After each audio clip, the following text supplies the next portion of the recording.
I used to think that betrayal was like a clean break, sharp, painful, but over in an instant. I was wrong. Betrayal doesn't end with the moment you're stabbed in the back. It lingers. It festers. It's the echo of footsteps walking away when you needed someone to stay. It's the silence of a phone that never rings. It's the hollow space in your chest where trust used to live. After everything that happened, the lies, the manipulation, the way people I trusted most ripped my life apart, I thought I'd collapse and never stand again. And for a while, I did. The days blurred into nights, and the nights stretched into endless silence. My apartment felt like a prison. The walls knew my secrets, my tears, my screams muffled into pillows. Food tasted like ash. My reflection in the mirror was a stranger. Eyes dull, face pale, the spark that once defined me reduced to embers. People whispered about me, some with pity, others with satisfaction. They said Emily had fallen. Emily had been ruined. Emily was finished. And for a while, I believed them. But there's something you should know about me. When I break, I don't shatter. I bend. I bleed. I ache. But I also rebuild. It started small. One morning, I forced myself out of bed, stood by the window, and watched the city wake up. Cars moved like veins carrying lifeblood. People rushed with purpose. And I thought, why should I be any different? Why should I let them win? I made coffee. Just one cup. Bitter, strong, grounding. It felt like an act of rebellion against the weight pressing me down. The next day I went outside. Just for groceries. But standing in line, I overheard two women talking about their jobs, their ambitions, their plans. And something inside me whispered, Emily, you're not done yet. Piece by piece, I stitched myself back together. Not perfectly. Not cleanly. But stronger. I began journaling, writing out every thought, every memory, every betrayal. My pen cut deeper than their knives ever could. I wrote names, dates, details. I didn't even know why at first, but maybe deep down I was already building my blueprint for revenge. At night, I'd sit by my desk, scrolling through old messages, old emails, replaying every conversation in my mind. Every smile that hid a lie. Every handshake that was a trap. I started to see patterns I'd missed before. Hidden motives, alliances in the shadows. And slowly clarity began to replace the fog. It wasn't just betrayal. It was strategy. And if they could play the game, so could I. The Emily they tried to destroy was gone. The Emily who was rising was something new, sharper, colder, untouchable. And as I stood in front of the mirror one night, brushing the strands of hair away from my face, I whispered to my reflection. They thought they buried me. But they didn't know I was a seed. Betrayal is not one moment. It's not a knife slicing clean through flesh, a wound that you can stitch and bandage. No, betrayal is a slow poison. It seeps into your veins, paralyzing you from the inside out. For me, it began the night everything collapsed. The night my so-called allies revealed their true colors. I can still hear the echo of their laughter, the way it cut through me like shards of glass. It's nothing personal, Emily. Just business. Those words have replayed in my mind more times than I can count. A convenient excuse, a neat little bow to wrap up the blood on their hands. But for me, it wasn't just business. It was my life, my dreams, my trust. When the dust settled, I didn't just lose a job or a project. I lost myself. For days, I stayed locked in my apartment. Curtains drawn. Lights off. The world outside kept moving, but mine had frozen in place. Time didn't tick the same anymore. Minutes felt like hours, hours felt like days. Sleep never came easy. When it did, it was haunted by flashes of betrayal, faces turning away, hands pulling back, doors slamming shut. And when I woke, reality was no better. My chest felt heavy like an iron weight was pressing me down. I stopped answering calls. Friends reached out at first, offering sympathy, shallow words of comfort that tasted like dust. But as the days turned into weeks, the calls slowed. The texts stopped. And I realized something. No one was coming to save me. That was the first real lesson betrayal taught me. When the world turns its back on you, you either stay on the ground, or you learn how to rise on your own. The first spark came from something small. A cup of coffee. I remember standing in my kitchen, staring at the empty counter. My hands trembled as I reached for the bag of beans. Grinding them felt foreign, almost mechanical. The sound was too loud, too sharp in the silence of my apartment. But when the aroma hit me, strong, bitter, familiar, it was like a lifeline. I poured the dark liquid into a chipped mug and held it close, the warmth seeping into my hands. For the first time in weeks, I felt grounded. Alive. It was such a small thing, but it was enough to remind me I was still here. The next day, I did something even bigger. I opened the curtains. Light spilled into the room, harsh and blinding at first. Dust particles floated like tiny sparks in the air. For a moment, I wanted to slam them shut, retreat into the safety of the dark. But instead, I stood there. I let the sun burn against my face. And with it came a thought that startled me. Emily, you are not done yet. I started walking outside again. Not far, just to the corner store for groceries. But it was something. I remember standing in line holding a basket of essentials when I overheard two women in front of me. They were talking about their careers, projects, promotions, ambitions. Their voices carried the kind of energy I used to have. And as I listened, a strange fire stirred inside me. Jealousy? Maybe. Longing? Definitely. But above all, hunger. I missed that version of myself. The one who fought, who dreamed, who dared. And in that moment, I made a promise. I would not let them define my ending. At night, I began writing. Journals filled with my thoughts, my rage, my heartbreak. Pages upon pages of memories, details, conversations. At first, it felt like bleeding onto paper. Painful. Messy. Necessary. But then something shifted. Patterns began to emerge. The things they said. The way they acted. Small signs I had ignored. Suddenly, the picture became clearer. This wasn't random. It wasn't chaos. It was orchestrated. Planned. They had played a game. And I had been their pawn. Realization burned through me. Hotter than anger. They hadn't just betrayed me. They had underestimated me. They thought I would crumble. They thought I would fade into nothing. But they were wrong. Every day I added more to the blueprint. Names. Dates. Motives. Every thread of betrayal carefully mapped out. Sometimes I'd sit for hours staring at the board I had started pinning notes onto. Pictures, scraps of paper, highlighted words. Slowly, the chaos of my downfall began to take shape as something else entirely. Strategy. The same way they had plotted against me, I would learn to plot against them. The Emily they betrayed, the naive, trusting, open-hearted girl was gone. The Emily who was rising was different. Sharper. Colder. Dangerous. I could feel her being born inside me. But don't mistake me. The transformation didn't happen overnight. There were nights I still cried myself to sleep. Mornings I still couldn't drag myself out of bed. There were days the weight of loneliness pressed so hard against my chest, I thought it would crush me. Healing is never clean. Rebirth is never painless.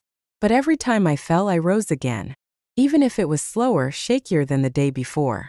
And slowly I began to see her, the woman I was becoming. Standing in front of the mirror one evening, I wiped the tears from my swollen eyes and whispered to my reflection. They thought they buried me. But they didn't know I was a seed. And in that moment I knew. This wasn't the end of my story. It was only the beginning. People say the truth sets you free. But that's a lie. The truth doesn't set you free. It traps you, it chains you. It forces you to confront the demons you've spent your life pretending don't exist.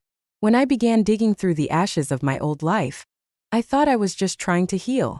Journaling, reviewing old conversations, piecing together scraps of memory, it felt like therapy. But soon it became something else. It became obsession. Every word they had spoken to me, every laugh, every promise, I rewound it in my mind like a movie reel. And the more I replayed, the more I realized. Nothing was what it seemed. The first crack came when I found an email. It was buried deep in my inbox, months old, overlooked in the chaos. A message forwarded to me by mistake, hidden in a thread of mundane updates. At first glance, it looked harmless, just office chatter, logistics, schedules. But then I saw it. One line. One sentence that froze my blood cold. Make sure Emily doesn't find out until it's too late. I read it once. Twice. 10 times. My fingers trembled on the mouse, my chest tightened. It was undeniable. Proof that what happened to me wasn't an accident. It was deliberate. They had planned it. They had conspired against me. They had laughed while pulling the strings. I stared at that sentence for what felt like hours, the glow of the screen burning into my eyes. and something inside me shifted. This wasn't just betrayal. This was war. After that, I couldn't stop digging. Old voicemails, archived messages, even receipts and calendars. I combed through everything, hunting for patterns. And they were everywhere. Hidden meetings, late-night calls, subtle shifts in tone I had brushed off at the time. Like the time Jessica canceled dinner with me because she was sick. I found out later she had been out with him instead. Or when Martin smiled and told me I was family. But behind my back, he was laying the groundwork to cut me out completely. The more I uncovered, the sicker I felt. My stomach churned, my skin crawled. Every discovery was another knife twisting in the wound. But there was something else too. A spark. A thrill. Because with every secret I unearthed, I gained power. I started keeping a second journal. Not one of emotions, but of facts. Cold, hard data. Names. Dates. Evidence. Page after page filled with proof of their lies. And the more I wrote, the more the picture came together. It wasn't just one betrayal. It was a network. A web. Carefully spun around me until I was trapped, blind, helpless. They thought I was weak. They thought I'd never notice. But now I saw everything. One night I decided to push further. I opened my laptop, slipped on my headphones, and began listening to recordings I had saved from old meetings. Hours of mundane chatter filled my ears, but I kept going, patient, focused. And then there it was. A slip. A whisper. A moment they hadn't meant for me to hear. She'll never see it coming. The voice was unmistakable. Smooth. Confident. Someone I had once trusted more than anyone. My breath caught in my throat. I felt the heat rise in my face, my hands clenching into fists. That one sentence confirmed everything. They hadn't just betrayed me. They had enjoyed it. After that, sleep became impossible. My nights were spent hunched over the glow of the laptop, my desk littered with papers, photographs, strings connecting faces and dates like some crime investigation board. But it wasn't paranoia. It was truth. And I was closer to it than ever before. The real breaking point came when I discovered the file. It was hidden in a shared drive, buried under layers of meaningless documents. First, I didn't think much of it. But when I clicked it open, my entire world shifted. Inside was a detailed plan. Not just for the project they had stolen from me, but for me. Strategies on how to isolate me. Notes on my weaknesses, my habits, even my fears. They had studied me like prey. They had documented the best way to break me down. Every page felt like a punch to the gut. My hands shook, tears blurred my vision, rage boiled in my chest. But beneath the rage was something sharper. Something colder. Resolve. If they had built an entire strategy to destroy me, then I would build one to destroy them. From that night on, I wasn't just a victim anymore. I was a hunter. Every secret I uncovered became a weapon. Every lie exposed became leverage. Every truth became a step closer to the power they had stolen. And as I stared at the board in front of me, my eyes tracing the tangled web of betrayal, I whispered to myself, "You thought I wouldn't see. But now, I see everything." And for the first time since the fall, I didn't feel broken. I felt dangerous. They say betrayal cuts deepest when it comes from those closest to you. But what they don't tell you is that betrayal rarely comes alone. It drags with it an army of shadows, lies, half-truths, manipulation, silence. And once the curtain is pulled back, you don't just see one betrayal. You see them all. Every deception, every secret, every knife you didn't even know was there, buried deep in your back. It began with an accident, or at least that's what I thought at first. I was scrolling through my inbox one night, mindlessly clearing old emails when I stumbled upon one I didn't remember receiving. The subject line was vague, nothing out of the ordinary. But as I opened it, my eyes froze on one chilling sentence buried at the bottom of the thread. "Make sure Emily doesn't find out until it's too late." At first, I thought my mind was playing tricks on me. I read it again, and each time the word struck harder, carving into my chest. It wasn't paranoia. It wasn't overthinking. It was confirmation. Everything that had happened to me had been deliberate. They hadn't just let me fall, they had pushed me. I remember sitting there in the dim glow of my laptop, my breath shallow, my pulse racing. My apartment was dead silent, but inside my head, a storm raged. That single sentence shattered whatever fragile hope I had left, that maybe, just maybe, it was all a mistake. It wasn't. It was betrayal crafted and executed with precision. I couldn't sleep that night. I couldn't even sit still. My hands trembled as I pulled out old journals, old notes, old scraps of conversations. I began piecing them together, replaying every word, every laugh, every smile that now carried a different meaning. And with every memory, the picture grew darker. Jessica, Martin, even people I thought were allies. Each one had played a part. Some small, some enormous. But all of them had dipped their hands in the blood of my trust. There was the night Jessica told me she couldn't make it to dinner because she was sick. But later, I found a photo of her smiling at a restaurant with him. There was Martin, who once called me family. I found out he'd been feeding information to the very people who blindsided me. And the late-night calls, the meetings I wasn't invited to, the sudden shifts in tone I had ignored. The signs had always been there. I just hadn't wanted to see them. Now I couldn't unsee them. Obsession gripped me like a fever. Every free moment was spent digging. Old messages, archived voicemails, receipts, calendars. I pored over everything. It was exhausting, but it was also exhilarating. Every discovery was another piece of the puzzle. And with each piece, I felt less like prey and more like a predator. One evening, I put on headphones and replayed recordings from old meetings.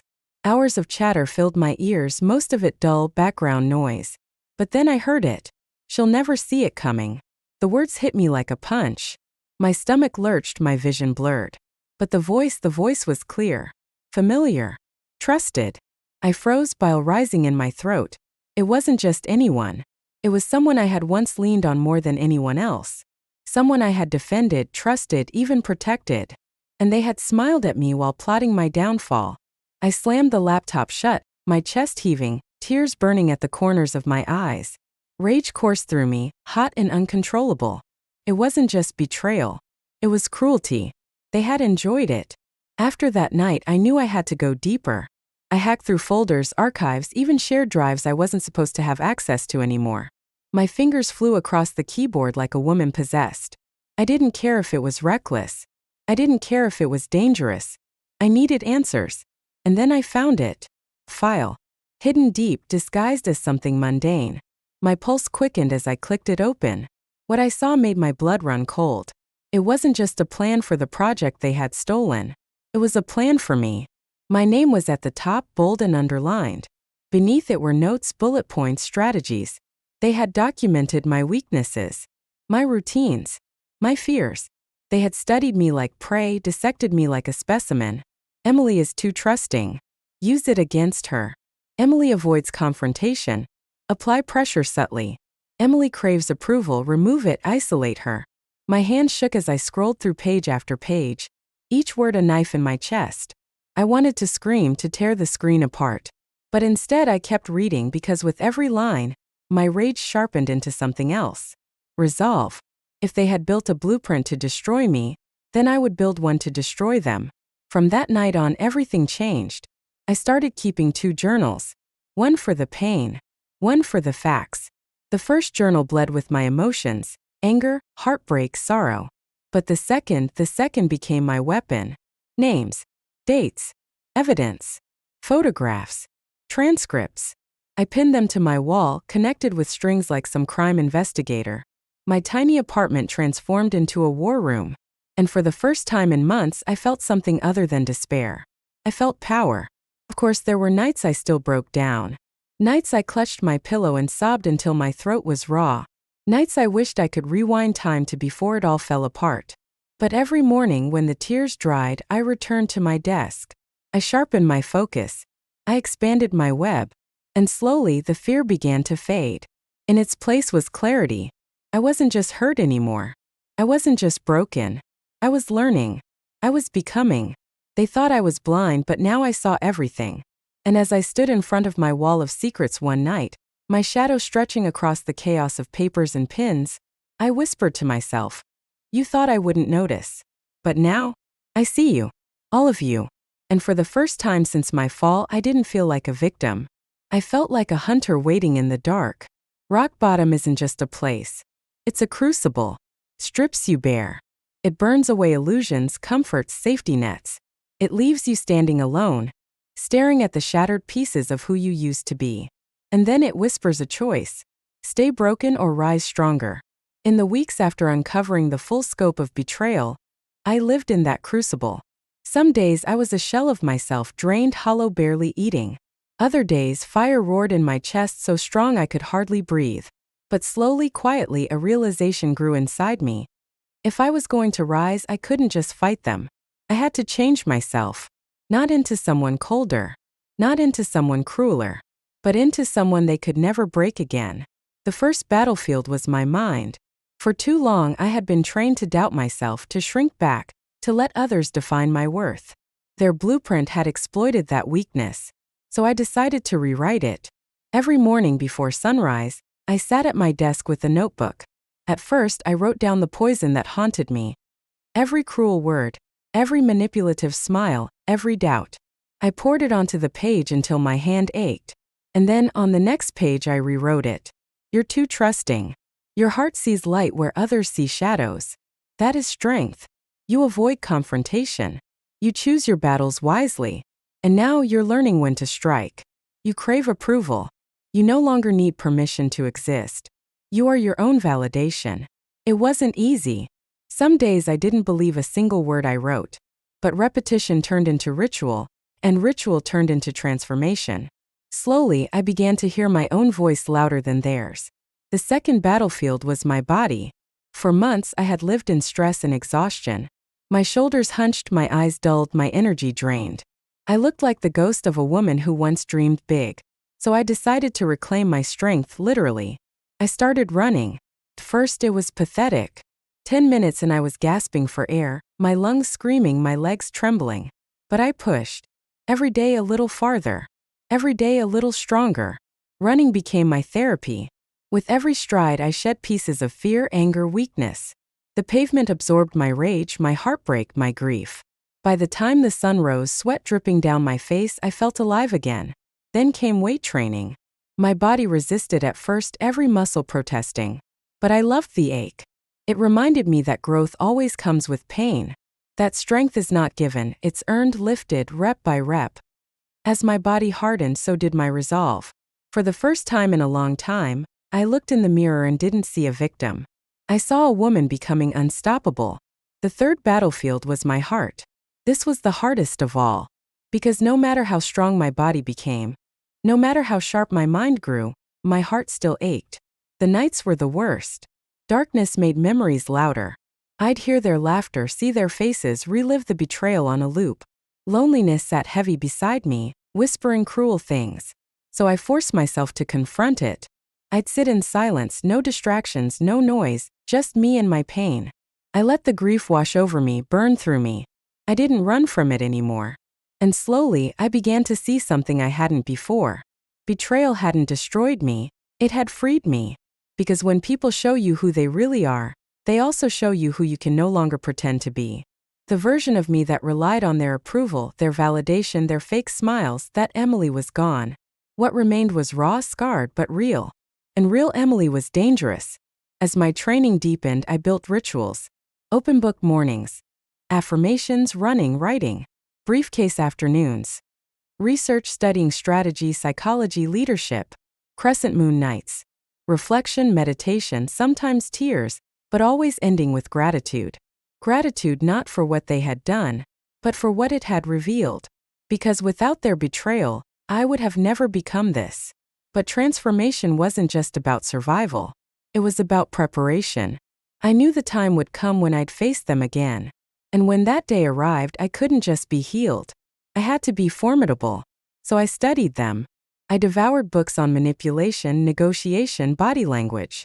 I learned how liars fidget, how guilt leaks through tone, how power isn't spoken. It's embodied. I practiced in the mirror. A steady gaze. A calm posture. Silence that unsettles more than words. I joined workshops under fake names, honing skills in public speaking, conflict resolution, even subtle persuasion. I wasn't just rebuilding, I was upgrading. The Emily they betrayed would have folded under pressure. The Emily they would meet next would control the room. Still, there were setbacks. One night, after months of progress, I saw a post online.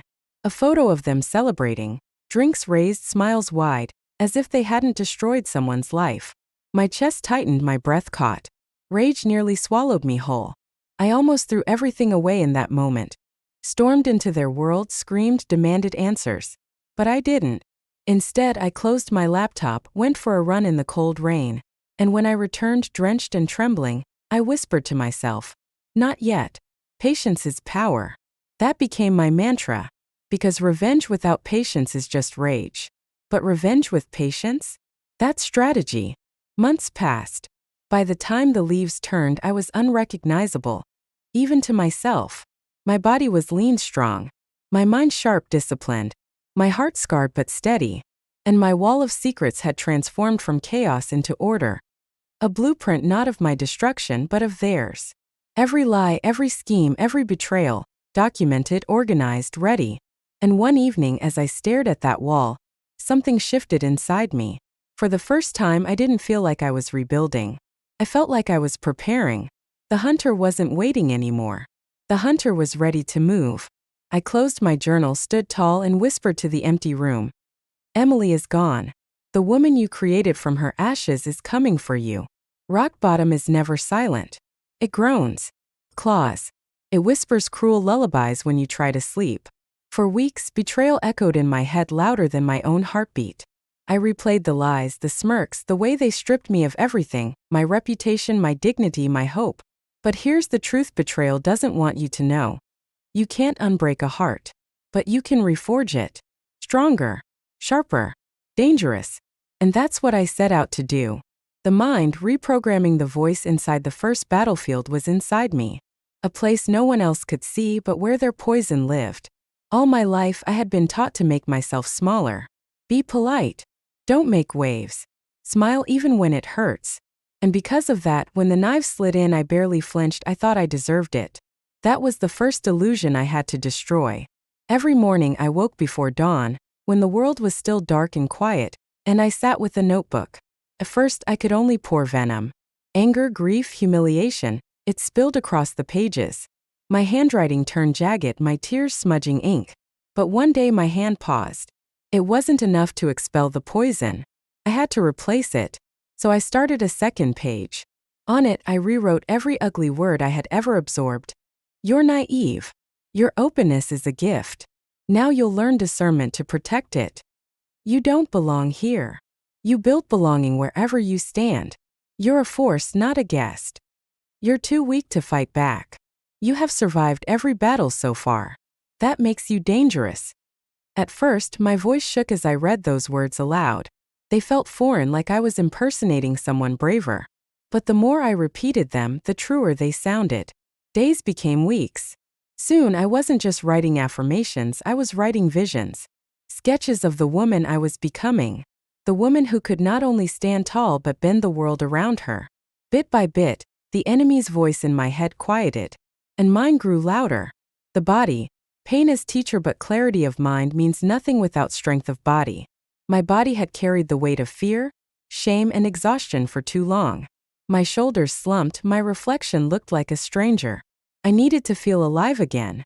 So I started running. The first day I barely made it 3 blocks before collapsing onto the curb, gasping, embarrassed at my own weakness. But the next day I tried again. And the next. Soon, the pavement became my confessional. With every stride I shed pieces of grief. My feet hit the ground like drums, pounding out anger, betrayal, and self-doubt. Then came strength training. At first, the weights mocked me, heavy and unyielding. But each time I lifted, each time I pushed past the trembling muscles, I reminded myself, pain is not punishment. It's the sculptor. The soreness was proof of change. The bruises were medals. The sweat was baptism. One morning, after weeks of grueling routine, I caught my reflection in the gym's mirror. My eyes didn't look broken anymore. They looked steady, alive. For the first time, I saw a body that didn't just endure life, it commanded it. The heart, learning to live with shadows, but the hardest battlefield wasn't my body or my mind. It was my heart. Because strength doesn't erase pain. And healing doesn't silence ghosts. The nights were the cruelest. Alone in my apartment, I'd hear echoes of their laughter, feel the sting of their betrayal all over again. My chest tightened, my breath came shallow. Loneliness slithered in like smoke. I realized I had 2 choices. Drown in it or face it. So I created a ritual. Every night before bed, I lit a single candle. I sat with no phone, no music, just me and the silence. And I forced myself to feel it all. The heartbreak, the humiliation, the rage. At first, it felt unbearable, like reopening wounds every night. But slowly, I began to notice something. Every time I let the darkness wash over me, I came out a little stronger. Because the truth is, pain doesn't leave when you run from it. It leaves when you stop being afraid of it. And when I stopped fearing my pain, I stopped fearing them. The rituals of rebirth transformation doesn't happen in grand gestures. It happens in habits. My days became structured, sacred. Sunrise morning, journaling, affirmations, running. Sun afternoon, study books on psychology, power, persuasion. Hours spent learning how to read people, how to dismantle lies, how to command respect. Crescent moon evening, reflection, meditation, writing strategy. The candle ritual. Gratitude journaling. Yes, gratitude. Not for what they did, but for what it revealed. Because without betrayal, I never would have seen how much power I had been giving away. And without betrayal, I never would have fought to take it back. They didn't break me. They built me. Becoming a student of power, but I wasn't content with just healing. Healing was survival. I wanted mastery, so I studied them. My enemies, the betrayers. I devoured books on manipulation, how predators charm their prey, how liars craft alibis, how guilt leaks through body language. I practiced in mirrors, a steady gaze, silence that unsettled, posture that screamed control without a word. I attended workshops under false names. Public speaking, negotiation, even improvisation. Every skill was a weapon. I practiced conversations alone, rehearsing responses to lies, practicing calm replies to insults, crafting smiles that disarmed but never surrendered. The Emily they knew would have stumbled, stuttered, shrunk. The Emily I was becoming would make them squirm. Setbacks, the temptation to break, but transformation is never a straight line. One night, scrolling social media, I saw them. My betrayers, laughing in some dim bar, champagne glasses raised, their faces glowing with the smugness of people who believe they've won. Something inside me cracked. My chest tightened, my hands shook. For hours I paced my apartment, fantasies of storming into their lives, exposing them, screaming my truth. But I didn't. Instead, I laced up my shoes and ran. Hard. Through freezing rain, through burning lungs, until I collapsed, drenched and trembling. And as I lay there on the wet pavement, I whispered to myself, "Not yet. Patience is power." That night, I understood something vital. Rage is fire. But fire without control doesn't build, it destroys. If I wanted true revenge, I couldn't act out of rage. I had to act out of strategy. And strategy requires patience. The transformation months turned into seasons. By the time the leaves turned crimson and fell, I was unrecognizable. My body was lean, carved from sweat and discipline. My mind was sharp, armored in clarity. My heart was scarred but steady, no longer begging for love from those who never intended to give it. And my wall of secrets had transformed from a chaotic shrine of betrayal into a weapon. Every lie documented, every scheme cataloged, every string connected. It was no longer the story of my destruction. It was the blueprint of their downfall. One evening I stood before that wall, journal in hand, candle flickering at my side. For the first time, I didn't feel like prey studying her predators. I felt like the hunter. I closed my eyes, took a deep breath, and whispered to the empty room. Emily is gone. The woman you created from her ashes is coming for you. A storm re-enters the room. They say you never forget the place where you were broken.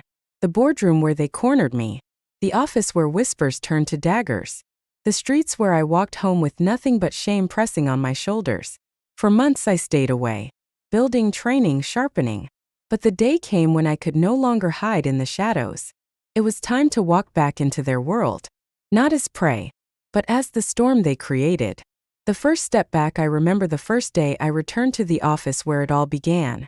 The building stood tall and cold, glass gleaming in the morning sun, as if mocking the fragility of the human soul inside. Once I used to walk through those revolving doors with a hopeful heart, eager to prove myself. That Emily no longer existed. This time I walked with measured steps. Shoulders squared, eyes steady, every detail chosen with intent, my outfit sharp, professional. but laced with an elegance that commanded attention. Not flashy, not desperate, controlled. Inside, the receptionist froze for a second when she saw me, her mouth opening slightly, as if she'd seen a ghost. I gave her a small, calm smile. Not the old Emily smile that begged for approval. No, this smile said, "I belong here whether you like it or not." I signed my name in the visitor log with steady hands. That name had been whispered in gossip, dragged through mud, mocked behind closed doors. Now it was inked with finality. The return had begun. Old faces, new power. The first person I encountered was Marcus, the smooth-talking colleague who once fed me lies wrapped in compliments. His face registered shock, then quickly shifted into that fake grin he always wore when trying to control a narrative. Well, look who's back," he said. "Didn't expect to see you here." The old me would have stammered, explained myself, tried to justify why I returned. Not anymore. "I'm sure you didn't," I replied evenly, my eyes locked on his. I let silence stretch just a little too long, enough to make him uncomfortable. Then I turned and walked past him. It wasn't about arguing. It wasn't about proving anything in words. It was about presence. And mine was louder than ever. Reclaiming space over the next few days, I moved like a shadow and a spotlight at the same time. I attended meetings. I watched carefully. I spoke only when needed, but when I did, my voice cut through the room with calm precision. People leaned in when I spoke. Not because I demanded it, but because silence carried more weight now. I remembered something I had learned in my training. Power isn't always about saying the most. It's about making every word land like stone in water. And I saw it working. Eyes followed me. Whispers shifted. The narrative they once controlled was slipping. The woman they thought they destroyed was standing taller than ever. Confrontations, but true return isn't just about appearances. It's about confrontation. The first came from Vanessa, the queen bee, the one who orchestrated much of the betrayal. She cornered me after a meeting, her heels clicking like daggers against the marble floor. "So you're really back," she said, her tone dripping with disdain. "Yes," I answered simply. "What's your game here, Emily? Because let's be clear, you don't belong." For a second, the old wound pulsed in my chest. Those were the words that had once shattered me. You don't belong. But now I felt nothing but calm. I stepped closer, my voice low but sharp. "Vanessa, the difference between you and me is that I don't need permission to belong. I am where I choose to be." Her eyes flickered. Just a crack. But enough for me to see it, fear. And that moment told me everything. They weren't untouchable. They were fragile. The game of strategy one didn't rush. Patience had become my greatest weapon. For weeks I observed. I listened. I mapped out their new alliances, their weaknesses, their insecurities. Everything I had learned during my months of transformation. Body language, persuasion, silence became tools I used daily. In meetings, I asked questions that exposed cracks in their arguments. In conversations, I dropped truths that made them stumble. In silence, I let them wonder what I knew. I wasn't just present, I was unsettling. And in time, the whispers began again. But this time, they weren't about my downfall. They were about my rise. The dinner invitation. The turning point came when I received an invitation. A private dinner. From Vanessa herself. I studied the gold embossed card, the careful wording, the mask of civility. It wasn't an olive branch. It was a test. A trap. And I accepted without hesitation. The dinner was in an upscale restaurant. All glass walls and candlelight. Vanessa arrived dripping with confidence, Marcus at her side. They looked like royalty on a throne they thought unshakable. But I had come not as a subject. I had come as a storm. The dinner face to face. The table was set with crystal glasses and silver cutlery. But beneath the elegance, the tension was sharp enough to cut steel. They asked polite questions. I gave measured answers. They tested. I parried. Then Vanessa leaned forward, her eyes narrowing. "Emily, what exactly is it you want? Why are you here?" Finally, the question. The moment. I set my fork down gently, folded my hands, and looked her straight in the eye. "What I want," I said slowly, each word deliberate. "I want to show you something." Her eyebrows arched. "And what's that?" "That you can't break what you didn't build." For a long moment, silence hung heavy between us. And for the first time I saw her facade tremble. Whispers of change. That dinner changed everything. The next day, the energy in the office was different. Eyes lingered longer. Whispers grew louder. Rumors spread. Not about my weakness but about my strength. About the way Vanessa had looked shaken. About the way Marcus had lost his composure. The tide was turning. And I knew then. The return wasn't just about reclaiming space. It was about shifting the balance of power. And I had done it. The calm before the final act still. I didn't strike immediately. Revenge is sweetest when timed perfectly. So I waited. Observed. Prepared. Every move calculated. Every silence deliberate. Because the final act wasn't about survival anymore. It was about dominance. And when the moment came, I would not simply return. I would rise. The quiet before the storm. Every war has its silence before the first strike. For weeks, I let the tension simmer. I let Vanessa, Marcus, and the others believe they still controlled the board. Let them laugh in their circles, whisper in their corners, throw side glances when they thought I wasn't watching. But behind that mask of calm, I was weaving threads they couldn't see. Threads of influence. Threads of truth. Threads of revenge. When woven together, they would form the net that would finally pull them under. The power of information. In my absence, I had learned a golden rule. Information is the sharpest blade in the room. I started quietly collecting documents, emails, inconsistencies. Not by hacking or spying, but by watching, listening, and letting their arrogance betray them. People who believe they're untouchable often talk too much. Marcus, for example, loved boasting after too many drinks. He revealed secrets about misused budgets, half-baked deals, and small acts of corruption that seemed insignificant until pieced together. Vanessa, on the other hand, thrived on control. Her hunger to micromanage everything left a trail of signatures and approvals. Little did she know those very signatures would become shackles around her wrists. Piece by piece, I built a case. Not just for revenge, but for exposure. Shadows of doubt. The first step of my plan wasn't a direct strike. It was planting seeds. I began with subtle comments in meetings. Interesting, Marcus. That doesn't quite line up with what you mentioned last week. Or a casual remark over coffee. Vanessa seems distracted lately, doesn't she? I never accused. I never blamed. I simply sowed doubt. And doubt is contagious. Soon I saw it. The sideways glances between colleagues, the hesitation in their voices when Vanessa spoke, the slight hesitation before Marcus's jokes landed. The empire they had built on lies and arrogance was beginning to tremble. The first crack. Every storm begins with thunder. Mine came during a quarterly presentation. Vanessa stood at the head of the room, flashing her perfect smile, speaking with her usual sharpness. But I had prepared something they didn't expect. When it was my turn, I presented not only the project updates but also highlighted gaps, subtle at first, then sharper. Graphs that didn't add up. Numbers that contradicted hers. Questions too specific to dismiss. I asked them calmly, my tone even, as though I were genuinely confused. But I knew the answers. Vanessa stumbled. For the first time in years, she stuttered. Marcus shifted uncomfortably. The room noticed.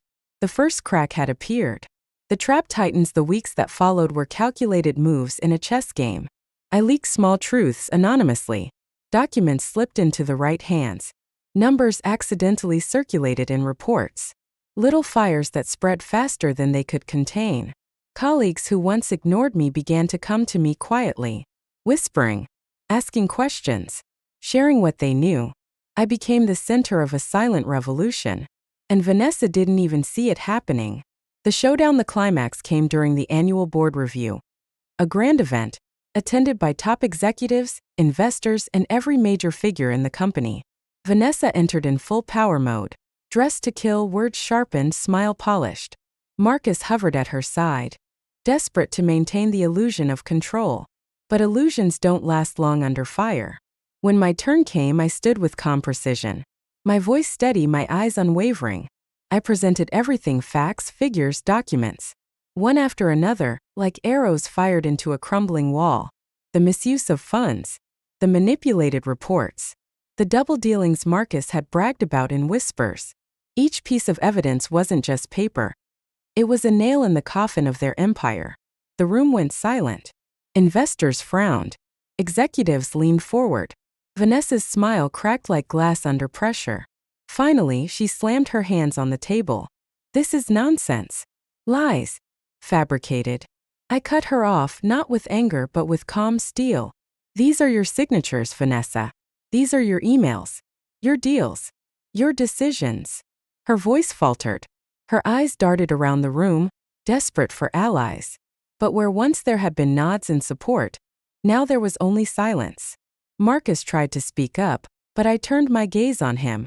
And Marcus, do you want me to share what you told me that night at Bar 52? About the contracts? He froze. His face went pale. The silence said enough. The collapse, it didn't happen instantly. No great fall ever does. But that meeting was the turning point. The empire of Vanessa and Marcus began to collapse brick by brick. Investigations were launched. Investors pulled back. Colleagues distanced themselves. Whispers turned into storms. And through it all, I didn't gloat. I didn't shout. I didn't even smile. Because real revenge isn't about theatrics. It's about watching those who thought they were untouchable realize they were never safe at all. The final goodbye weeks later, Vanessa was forced to resign. Marcus slithered away quietly. His reputation shattered. The same office that once echoed with their laughter now whispered of their downfall. On my last day there, I walked through the building one more time. The glass doors reflected me back, but this time the woman staring wasn't broken, wasn't desperate. She was whole. And as I stepped into the sunlight, I didn't look back. Because revenge wasn't about staying in that world. It was about proving to them and to myself that I could rise above it. The true rise, revenge gave me closure. But the true victory? It wasn't their downfall. It was my transformation. My return. My rise. Because Emily wasn't the girl they betrayed anymore. She was the woman who turned betrayal into power. And this wasn't the end. It was only the beginning. The calm before the storm nights were the hardest. When the city lights blurred into a restless sea outside my apartment window, I would sit in the quiet and rehearse the plan over and over in my mind. Every detail mattered. Every move had to be deliberate. I would whisper to myself, don't strike too soon. Don't show your hand. Let them think they're safe. I had learned the cruelest truth from Vanessa herself. Power isn't about being loud. It's about waiting until the silence makes your opponent nervous. And I was patient. Pain had made me patient. The web of secrets, I didn't need to invent lies. Their own actions were enough. Marcus, in his arrogance, kept sloppy records. Vanessa, in her obsession for control, left trails behind her. And the others, those who had mocked me, were too busy protecting themselves to realize how much they were revealing in casual conversation. I began collecting. Emails printed quietly at night. Voice notes recorded after careless conversations. Screenshots saved in encrypted folders. Each piece wasn't powerful on its own, but like raindrops filling a glass, they built into something undeniable. I remember holding one of Vanessa's signed approval forms in my hands, my fingers trembling not with fear but with the raw electricity of justice.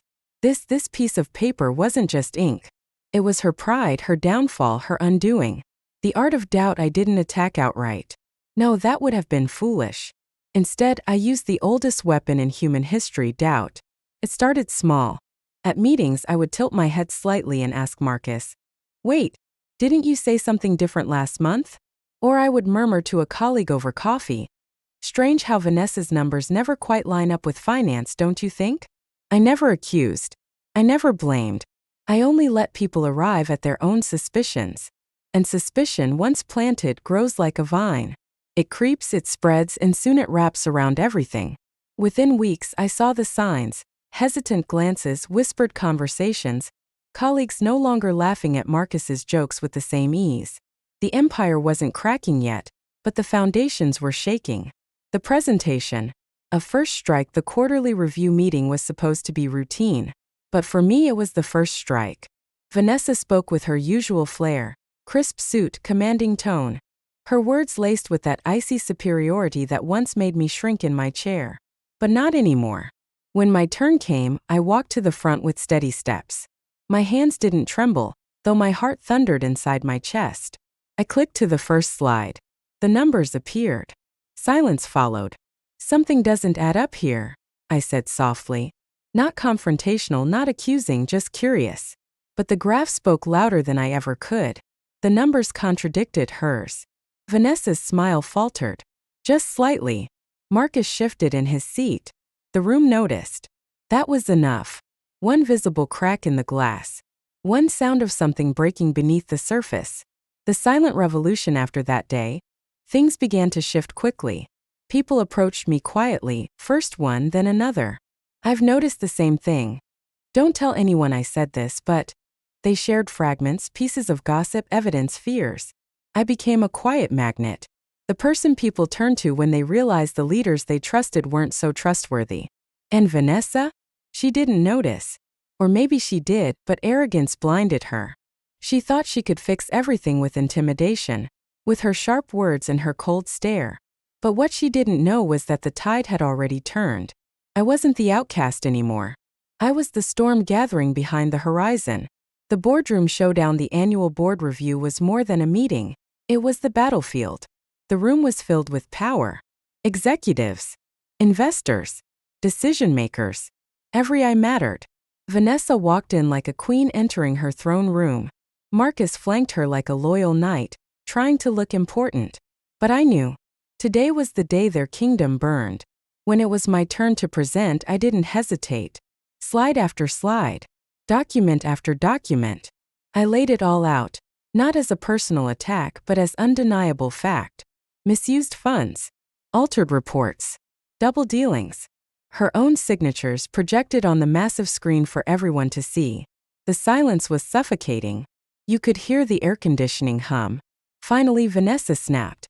"This is fabricated nonsense," she shouted, slamming her hands on the table.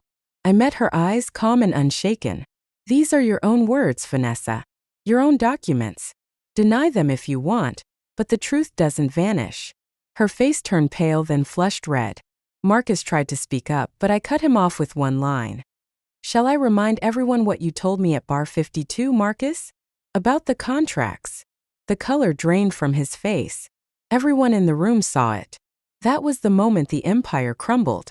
The collapse. It didn't all fall in one day. But that meeting planted the stake in their hearts. Whispers turned to rumors. Rumors turned to questions. Questions turned to investigations. Vanessa lost her footing quickly. Investors withdrew their trust. Executives distanced themselves. Marcus became a shadow, no longer boasting, no longer laughing. The very people who once fed on their power began to circle like vultures. And me? I didn't need to push anymore. I just watched the collapse. The last day, weeks later, Vanessa resigned. Marcus disappeared. Their names became hushed warnings. Their empire reduced to lessons of arrogance. On my final day at that office, I walked the hallways slowly. Each corner, each glass wall carried memories of humiliation, betrayal, and pain. But as I walked out the doors, sunlight spilling over me, I realized something profound. Revenge had been the fire that kept me alive. But now I didn't need it anymore. I had risen. And that was the real victory. The true rise, the rise of Emily, wasn't about Vanessa's downfall. It wasn't even about exposing Marcus. It was about me. The girl they once mocked was gone. The woman standing in her place had learned patience, strategy, and strength. This wasn't just the end of one chapter. It was the beginning of a new one. Because power isn't in tearing others down. It's in knowing you can, and choosing when to rise instead.